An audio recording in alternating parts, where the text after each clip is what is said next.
I owe Democrats in Olympia a sincere apology for suggesting that they do not care about the working class. This segment is brought to you by Eastside Weight Loss Clinic. Sick of fad diets that work for a couple months and then you gain all the weight back? Well, I'm down 37 pounds on the Eastside Weight Loss Clinic program, and I've kept that weight off for more than a year. Schedule your free 15-minute consultation today at eastsideweightlossclinic.com. I've said a lot this legislative session that Democrats have proven they don't care about the working class and the working poor.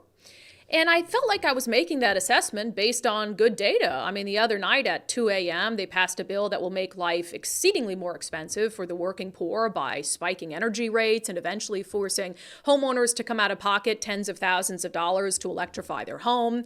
You know, that comes on the back of the Climate Commitment Act, which they lied and said wouldn't raise gas prices, and it most definitely is raising gas prices, which has also raised prices at the grocery store and a variety of other things. And so there's all these policies that led me to believe that Democrats didn't care about the working class. And so I have really been firm on that they just really are not looking out for the interest of blue-collar Washingtonians and the working poor.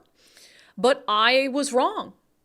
I was wrong because I forgot that Democrats passed a stripper's Bill of Rights. And who works harder than a stripper? That is not easy work.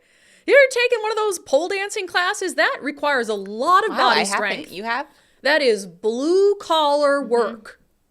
And I failed, as someone pointed out to me, to talk about Senate Bill 6105, which offers protections for strippers in the workplace, also helps to shed some of the really harmful lewd conduct policies that could get strip clubs and gay clubs rated unfairly. Also helps loosen the standards so you could serve booze in these establishments. I didn't know we were the only state that doesn't allow alcohol. Who wants to go watch strippers sober? Not me. Not me. And honestly, I don't want my husband going to watch strippers sober. If you're going to watch strippers, you better be drunk. You better be blitzed.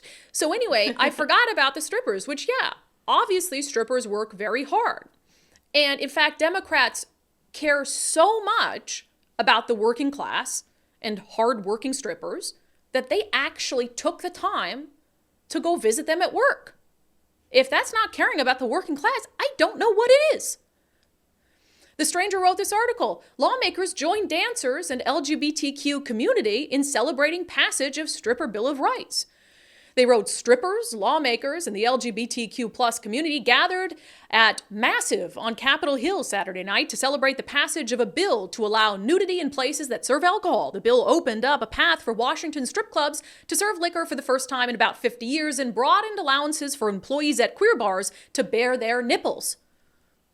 The Stranger continues. Among other things, the night previewed a future where adult entertainers can work in safer and more profitable clubs. As opposed to wandering into a dark, empty club, people waited in line stretching down the block to enter the Massive, a 3-story queer bar with a giant dance floor and disco balls splashing light over go-go dancers shaking their asses on platforms. Up on the top floor, strippers performed impressive pole dancing routines as legislators tossed them singles. They're such classy writers over there. Washington State Rep. Amy Wallen, a Democrat from Kirkland who sponsored the House version of the Stripper Bill of Rights, showed up just a little after 11 p.m. with her husband, Jim. A little before Wallen arrived, other lawmakers, including Seattle Reps Liz Berry, Emily Alvarado, Daria Farviar, Julia Reed, and Tacoma Rep Charlotte Mena, had gathered on stage to huge applause and cheers from the crowd for their work to eliminate the lewd conduct rules for places in Washington that serve alcohol. At one point, Mena grabbed the microphone and emphasized that the people in the club represented the real power behind this movement.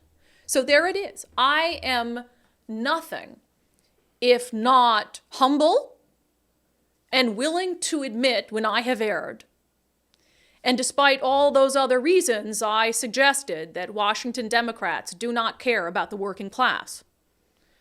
Them showing up to stand up for strippers in the middle of the night on a Saturday proves that I was very, very wrong. And I apologize.